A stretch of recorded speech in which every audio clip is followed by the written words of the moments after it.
Winds gusting to 30, highs will climb into the upper 40s. Partly to mostly clear this evening, overnight lows falling back into the lower 30s. On Friday, plenty of sunshine, highs will climb into the lower 50s, and then milder weather for the weekend, partly sunny upper 50s on Saturday. Mostly sunny Veterans Day Sunday, highs into the middle 60s, continued sunny and mild for Monday. I'm Steve Polidori, Junior reporting for WVOX Worldwide and WVIP HD. Go global on WVOX.com. Call David O'Shaughnessy for more information. 914-636-1460. 1460 WVOX. Good afternoon. Welcome back to the bottom of the hour. You are tuned to WVOX 1460 AM in Westchester County. We are streaming live on the internet at WVOX.com. I am John Murtaugh. This is the John Murtaugh Show. Sitting in the studio this afternoon is our good friend Steve Alfasi. Steve, welcome back. Thank you, John. And we have a guest on the phone. Going to get to that in a moment, but I did want to mention one thing. We were talking about the national elections, the congressional elections. We had a guest on this show a couple of weeks ago, Murtaugh McSally, a woman who was the first female fighter pilot in U.S. history to see combat. Just an incredible life story. And she was a guest on the show because she was running for Congress in Arizona.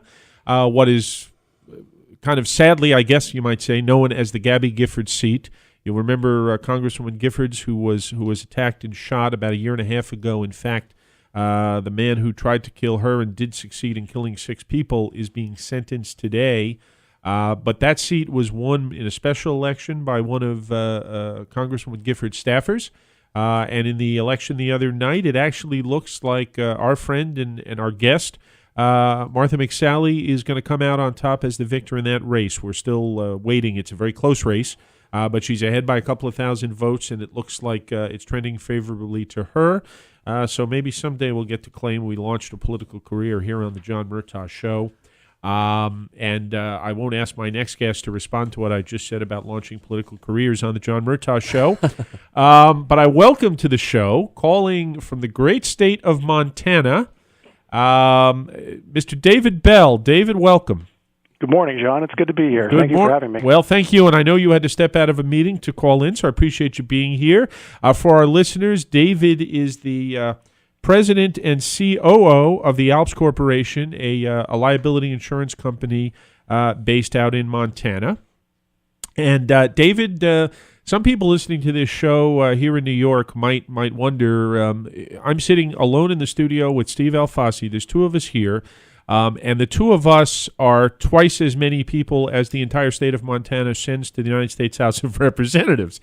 So some of our listeners might be wondering why I have somebody calling in from Montana, but you and I have known each other a little bit. We've spoken before, and you had a very interesting referendum on the ballot that passed in Montana.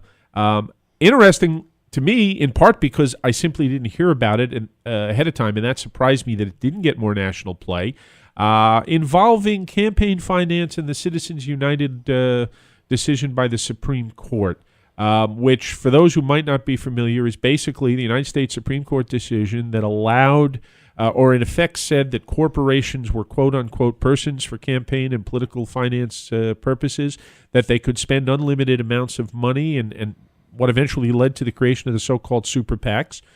There's people on both sides of the issue nationally, but the folks in Montana decided to do something about it. Tell us about that, David. Well, it's interesting because there was a proposition, it's called Prop 166, that passed on a 3-to-1, a remarkable 3-to-1 ratio, and really it does stem from the citizens' decision. And just for some historical context, when the U.S. Supreme Court handed down the citizens' decision, the Montana Supreme Court subsequently said, in effect, that's fine, and for federal elections, that's fine, but for our state-based elections, we're going to adhere to our century-old campaign finance laws. Well, the Supreme Court then stayed that decision and ultimately told the state of Montana that the federal law preempts and they needed to conform. That gave birth to a significant backlash in the state, in addition to a populist sense in states' rights. Montana, I think, has a unique history in having out-of-state big business money corrupt the political sphere. 100 years ago, the so-called copper kings had really bought and paid for the political system in Montana, and that legacy lives on alive and well, and frankly is a bipartisan one, as seen by the Montanans that appreciate how the natural resources in the state were squandered at the expense of out-of-state interest. And so Proposition 166 made it to the ballot. It passed overwhelmingly on a 3-to-1 basis and really kicked off one piece of what was otherwise an item of national interest. I mean, as you referenced, John, we've got less than 1 million people in Montana, although we're the fourth largest state by geography, of 140,000 plus square miles. With less than 1 million people, we have a low population. Incidentally, our lone congressman represents more people than any other congressman in the country because we're right at that tipping point. That's interesting. Well, you did. There was a brief period, well, not brief, but there were several decades when they had 2 congresspersons, and then it went back to 1. That's correct. That's correct. And so Montana really captured national attention for 2 reasons. One, the Senate race, incumbent Senator John Tester was being challenged by incumbent Congressman Denny Rehberg. Senator Tester was a freshman senator. He had beaten Senator Burns the last time. He was also the last and, quote, deciding vote on Obamacare. Obamacare is very unpopular within the state of Montana. In fact, a separate referendum passed that says that there can be no mandate to buy insurance by the federal government. That actually passed in one of our 4 referendums as well. And so the Senate race captured national attention because, one, under a certain sequence of events, which didn't ultimately come to fruition, it was thought to be perhaps the tipping point of the Republicans regaining control. It attracted an unprecedented amount of outside money. And in fact, the estimates in right now is that about $25 million came in to the state for those races, split almost evenly, a little bit more to Senator Tester, but not a lot. And what was interesting is any mathematical assessment would show that one neutralized the other, and it really didn't do much of anything. But $25 million is it's more than $25 per voter. It's really quite an astonishing investment, and I think emboldened the perception that out-of-state money is unwanted in the state. I think the ads were so misleading on both sides that it really turned voters off. And I think Proposition 166, whatever it was going to do, I think the out-of-state money propelled it to its astonishing passage. Go ahead, Steve. Go ahead, David. Prop 166. Obviously, it may limit your corporate donations to super PACs, but it will also limit union donations. Is that correct? Especially the unions. I mean, there's quite a few unions that are actually employed by the government. So will that be a limitation as well? I believe so. And again. When you step back with respect to Prop 166 and just the results, I think what you can only conclude is that, once again, Montana is not a Republican state and it's not a Democrat state. It's a populist state. There were 8 major races, President, Senate, House, Governor, AG, Superintendent of Public Education, Secretary of State, and Auditor. The Democrats took 4, the GOP took 3. One's tied in a recount. If it goes to the GOP, it'll be split evenly down the middle. The Republicans actually picked up the AG spot that they didn't have before, and no matter which way you twist and turn the numbers, what this shows is a pretty evenly divided electorate within the state, and an electorate that doesn't behave according to conventional political science. Well, David, you brought up the very next point I was going to bring up in doing a little research and looking at it. That's what I found interesting. The Republican, as you said, the sitting congressman ran for the Senate, and a Republican picked up his seat. That Republican, who was obviously elected statewide as the congressman, yet lost to the Democrat Tester, who was reelected. Your governor's race, there was which way? That I think went Democratic as well, right? Your attorney general was elected governor. Am I right on that? That's correct. And so he vacated that seat. And it is interesting, and you, as you said, Obamacare is wildly unpopular, which we would generally think of as a more Republican conservative position. Citizens United, you're voting to limit those donations. We tend to think that as a more Democratic position.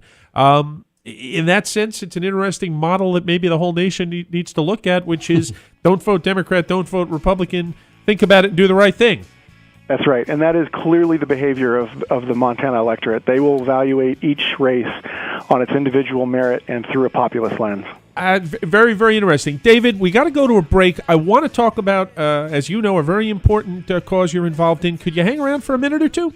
Sure. Great. Well, this is John Murtaugh. You listen to the John Murtaugh Show. We're talking to David Bell, and we'll be right back after the commercial. Another young man came and got the best of you, and it seems all you're left with all your spotless tennis shoes. You can't lose if you don't let all them young boys fool with you. City over mess, you're all kinds of miserable. Oh, Sadie over mess, you're all kinds of miserable. With world and national news 3 times an hour, here's the latest update from Fox News Radio on WVOX Worldwide.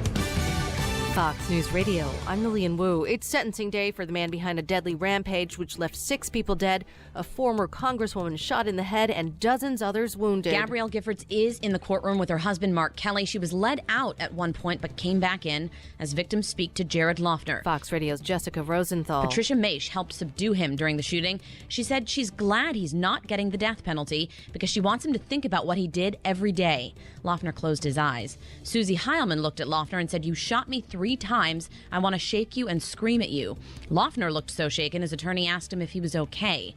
Another woman whose husband was killed says it took her a year, but she forgives him. The New York region digging out from a nor'easter which unplugged a lot of customers who are just getting power back after Sandy. Governor Andrew Cuomo saying in New York State alone, damage from that superstorm could total $33 billion. Fox News, we report, you decide. A day in the life of New Rochelle. The sparkling waterfront at Hudson Park, seen from a private plane. Tree-lined neighborhoods in the North End and Residence Park with stately homes. Firefighters, cheerleaders, fishermen, events and activities. This is New Rochelle, and it is now captured in a full-color hardbound book. On October 10th, 2010, dozens of photographers captured New Rochelle in photos. 10-10-10. Sunrise over Isaac Young Middle School. Gardeners at Ward Acres. People on bicycles and motorcycles downtown. Also, on the water in boats and kayaks. People and places. Photos taken all on one day. 10-10-10. Churchgoers after Mass at Blessed Sacrament. Glen Island Park. Businesses and colleges. North to south, east side to west end, plus the waterfront. The 10-10-10 book is the perfect holiday gift, plus a wonderful addition to any New Rochelle home library. Order the book now at 101010nr.com for $10 off. Now available for the pre-publication price of $29.95. Free shipping on 2 books or more. Discount ends on December 7th. Don't delay. All profits from the book will be donated to the Thomas Paine Cottage. Go online to 101010nr.com to order your copy today. That's 101010nr.com. In December, the book will also be available at the Curtain Shop at 541 Main Street in New Rochelle and Habitat for Humanity. Go online to 101010nr.com to order your copy today. This public service program is brought to you by the Broadcasters Foundation of America, a national charity which assists those who labor on your behalf behind the microphone all across the country and in front of the television camera. This is Jim Thompson, president of the foundation. Bill O'Shaughnessy, who is so universally respected for his First Amendment advocacy, is also a great supporter of our charitable work, and I am pleased to acknowledge his leadership as chairman of our Guardian Fund. For information about the humanitarian work of the Broadcasters Foundation of America, I invite you to call me at our headquarters in Manhattan at 212-373-8250 or go to our website at broadcastersfoundation.org. And thank you, WVOX and Bill O'Shaughnessy, for all that you do for us. WVOX, broadcasting loud and clear from Westchester. Exciting voices every day and every night at 1460 AM. For information on hosting your own radio show, call David O'Shaughnessy or Judy Fremont at Whitney Media's Westchester headquarters. Find out more about sponsorship opportunities and the influence of this truly unique station where many different voices are heard in the land. Call 914-636-1460. In Westchester, 636-1460. WVOX. 1460 WVOX. And welcome back. This is John Murtaugh. You are listening to The John Murtaugh Show on WVOX 1460 AM. We're streaming on the internet at WVOX.com, and we are speaking on the phone from the great state of Montana with David Bell. David, welcome back. Thank you. And thank you for hanging out. David, I mentioned when you first came on the air that you and I have never actually met. We were introduced, though, by phone and otherwise by a mutual friend who happens to be a Westchester County resident, John McCarrick. John is a Bronx boy who moved to Westchester. He's an attorney here in New York, but he spent a lot of years as a young man volunteering in Montana and fell in love with your state. Still visits there, and together the two of you have started a wonderful charity and a wonderful effort called Grateful Nation Montana. Tell us more about it, David. Yeah, Grateful Nation Montana was started by John and I in 2007. John's one of the most philanthropic individuals I've ever met and was really the inspiration behind starting this up. And what Grateful Nation Montana is the first of its kind in the nation partnership between a private not-for-profit and a state university system. And what we do is provide tutoring, mentoring, and then a 4-year full-ride college scholarship to all of the children of Montana soldiers that have paid the ultimate price in Iraq and Afghanistan. And you said this started in 2007, so you've already started sending kids off to college under this program? We do. We have most of our kids are skewed on the younger end because, tragically, most of our soldiers are in their early to mid-20s. But we do have several in now, and several more approaching the enrollment age. And if somebody wanted to help out, I mean, I assume is most of your fundraising. I'm sure you get some big donations, but I'm sure you get some small donations. How does somebody get involved? How do they find out more about it? www.gratefulnationmontana.com is the website. You can give at the website, and we are fueled by small donations. The board of Grateful Nation Montana funds all of our general and administrative expenses, so 100 cents of every dollar given goes to the program for the children. And really what this does, which is unique, is that we recognize that only 4% of our enlisted infantrymen and women are college graduates, and that's a statistical predictor as whether the kids will go to school. And so John and I learned in our early diligence process that earmarking money for these kids to be able to go to college will do little good if they're not academically and emotionally prepared when they reach enrollment age.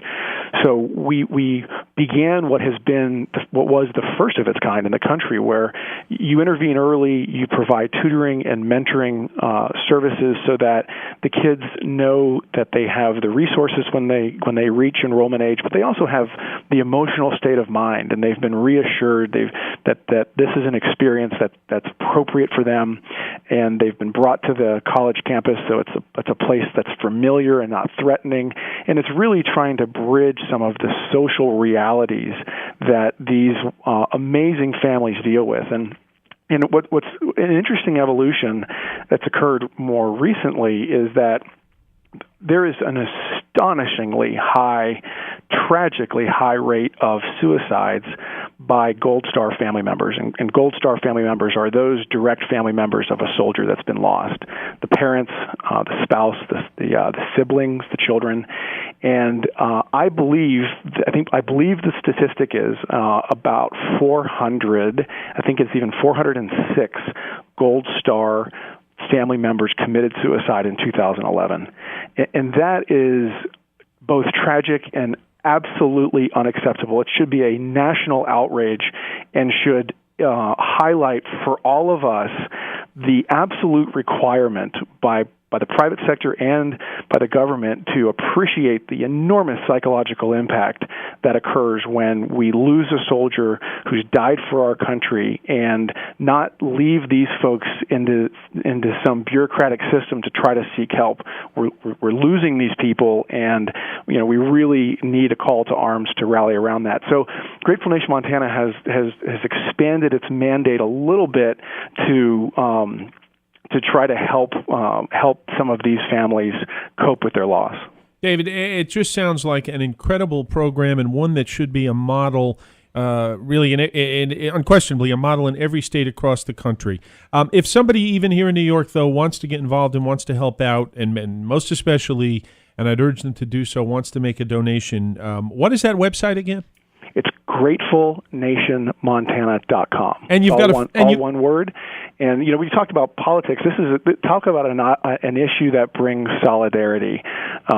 We've had all of our elected leaders in the state, regardless of party affiliations, put down their issues and come together on this. And that's really, I think that's a testament to everybody in our country that will know when politics needs to stop and when working together for a community of people like our military that we all embrace needs to start. Well, it's certainly a testament to the people and to the politicians in the state of Montana, and I thank you for that. I know you've got an insurance company to run, but I hope someday we'll see your name on the ballot in the state of Montana. David Bell, I thank you for calling in. I thank you for your insights, and most especially, I thank you and John McCarrick for what you're doing for the children of those who died for their country coming out of the great state of Montana. David, thank you for calling in. Thank you, John. I appreciate being on your show. Have a great day. You are listening to WVOX 1460 AM. We're sitting in the studio with Steve Alfasi, and we've covered a host of issues today, and that last one really does bring you up short. I mean, that's just amazing work that they're doing out there to help these family members. And I lost my father as a young man, certainly not in that way. But these especially, our young soldiers, as David correctly pointed out, we're not talking about middle-aged men. We're talking about, they're barely out of their teen years themselves. They're children themselves. Many of them, though very young, are married, have small children, and then to help those kids every step of the way and get them not only started in life but off to college. That's just an amazing calling, and I urge you to look at that. And John, I certainly, my hat's off to David. I mean, you and I, and on this show, we've discussed military issues, and certainly folks coming back from war, those who pay the ultimate sacrifice. And David is really bringing light to the subject. There are some universities and there are some university systems that recognize the sacrifice that our men and women in the military make. I know that University of California, I believe, is one of them, that if a veteran is injured and with a disability, they can go ahead and their children can attend University of California for free. It sounds like a no-brainer. Right. I mean, it sounds like a no-brainer. We should be doing this across the country. Agreed. But there's a lot of things, sometimes, silly things we see that, when you see it, you suddenly say, well, of course. Mm-hmm. But somebody had to think of it in the first place. And credit to David and credit to John McCarrick. And I think we can all be proud. As I said, John's a local boy, like me, a Fordham Prep guy. That's how we knew each other originally, but a Bronx guy living here in Westchester. He's a local New Yorker, but he saw a need and he reached out, and in just five short years, they're doing some pretty amazing stuff out there in Montana.